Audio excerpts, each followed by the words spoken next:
बृहस्पतिवार की व्रत कथा। प्राचीन काल में एक ब्राह्मण रहता था। वह बहुत ही निर्धन और निसंतान था। उसकी स्त्री बहुत ही गंदगी के साथ रहती थी।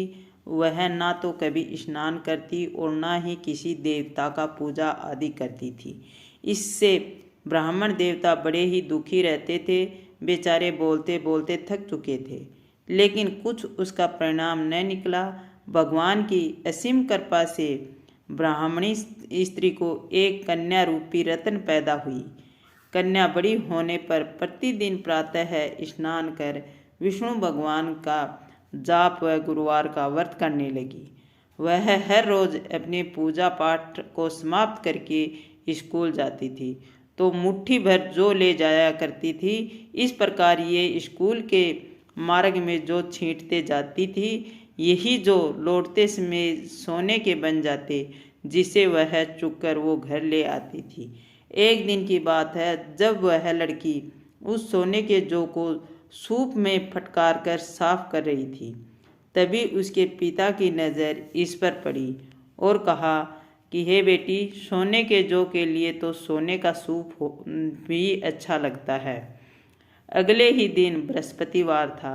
इस कन्या ने फिर व्रत रखा और बृहस्पतिवार से प्रार्थना की कि हे स्वामी, मैंने आपकी पूजा सच्चे मन से की है, तो मेरे लिए सोने का सूप दे दो। बृहस्पतिवार ने लड़की की प्रार्थना स्वीकार की। इसी तरह हमेशा की तरह आज भी वह लड़की जो फैलाती हुई जाने लगी। वापिस लौटकर जब जो चुग रही थी, तभी उसको नज़र सोने के सूप पर पड़ी। बृहस्पति की कृपा से उसे सूप मिल गया। कन्या इसे घर ले आई। फिर से वह जो साफ करने लगी, परंतु उसकी माँ के रंग ढंग में कोई बदलाव नहीं आया। एक दिन वह कन्या सोने के सूप में जो फटक रही थी, तभी उस समय उस शहर का राजकुमार वहाँ से गुजर रहा था।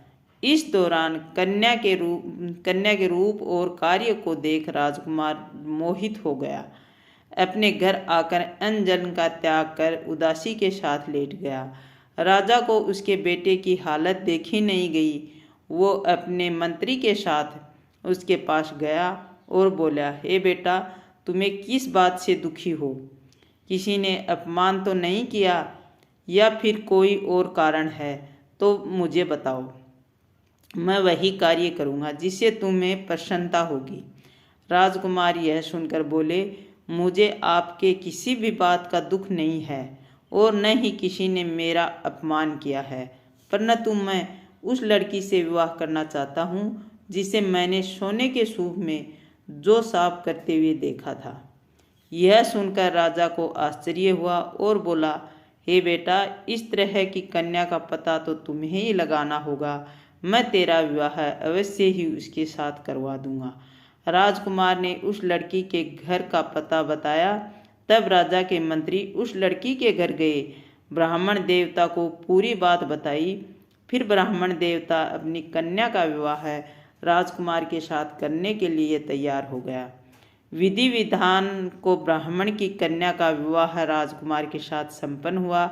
कन्या के घर से जाते ही उस ब्राह्मण देवता के घर में फिर गरीबी का निवास हो गया। इसके भोजन के लिए भी अन्न बड़ी मुश्किल से मिल पाता था। एक दिन ब्राह्मण देवता दुखी होकर अपनी पुत्री के पास गया। बेटी ने पिता की दुखी अवस्था को देखकर माँ का हाल पूछा। तब ब्राह्मण ने सब कुछ बताया। इसके बाद कन्या ने ढेर सारा धन देकर अपने पिता को विदा कर दिया।